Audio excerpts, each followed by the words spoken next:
I think there's it's a really interesting subject, by the way. I think cashless economy, I think it's becoming a reality. I think it will move towards a reality, but I think it's a difficult one, and there's many different forces, and that's why I think it's such an interesting question.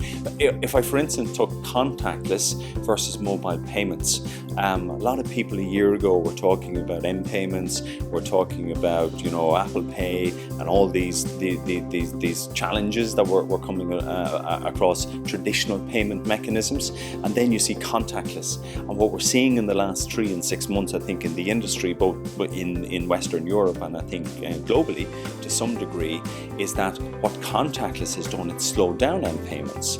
So I think it's a very sophisticated environment, but I think there is an overall movement towards e-payments as opposed to P or C payments, cash payments or paper-based payments. And again, that's reflected in some of what we're seeing with our customers. Again, only 4% of our transactions now are over the counter, and our over the counter transactions tend to be, they are cash and they are checks.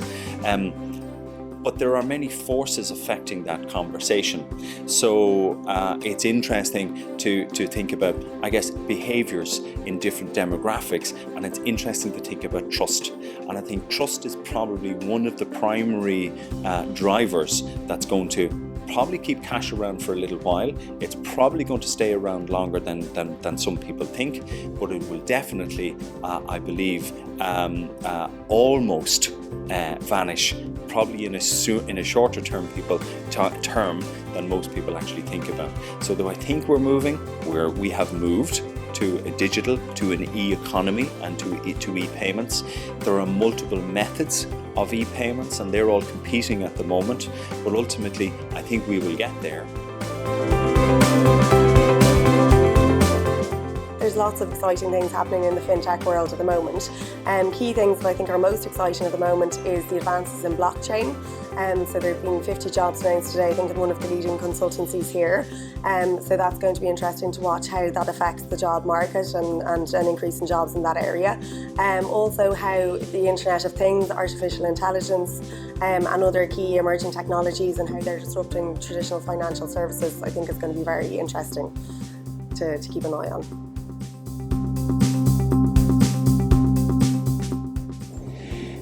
We talk about this all the time at GMC. So GMC focus on banks, financial services organisations, insurers who look after their customer communication strategy. So how do these banks communicate with its audience, with its customers via the web, via paper, via any traditional products that they have? And I think one of the advantages that the fintechs have is that the fintechs start with no legacy. They have no back-end IT problems. They start with a very, very clean sheet.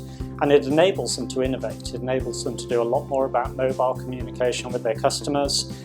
I think the traditional banks have an awful lot more presence in terms of their capability. They've got the market share, but they really need to address how they deal with their legacy and how they deal with the silos within their own organisation. Drive a lot more collaboration between some of the back-end silos they have in their business.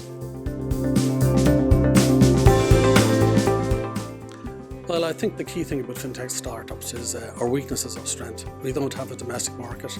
The first thing we need to do is to internationalise our business, to get out of Ireland, get on a plane and sell to global banks. The key tip I would give would be when you get to the airport, fly west. Branding for tech companies goes from west to east. If you're raising capital to build your business, it's very important that $1 million of revenue with US banks is worth more when you're raising money to $1 million from European banks. And very often, when the brand comes over, it's very easy to win business in Europe when you've already done it in the US. Well, Matheson as a firm is, our core strategy is to assist international firms doing business in and through Ireland. Our key clients are financial institutions and obviously tech companies. My own practice area is financial services regulation that I've been doing for more than 12 years as a dedicated practice, and prior to that I worked in-house in a financial services firm where I was the country head and local CEO, so I have that sort of practical industry experience, and it's really important for me and for the firm to be at the event to showcase our experience, but also to bring that regulatory experience to bear, because where fintech is different from other technology is that there are a huge amount of regulatory rules, and this is of course the important actor of being the regulator, the central bank, and indeed other regulators. It's really critical to the success of any fintech project to ensure that people know the rules, that they can apply them practically, and that they can make sure that the central bank will be comfortable with any of the innovations that are put in place.